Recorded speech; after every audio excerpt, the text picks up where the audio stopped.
So, nag-hire sila ng taga-linis ng bahay. Tapos na. So, i-inspectionin natin kung okay ba. Okay, so apparently, okay naman ang pagkalinis. Makikita mo. Pero kung ako mag-inspection ay makikita ko pa ang iba. So, ano ang masasabi mo dyan? Nagigitata? Walang linis? Ano pa? Ito. Yan. Ano yan? Yan.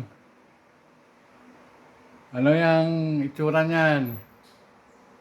Ay, nagigitata na yan. So, ano ang diferensya niyan?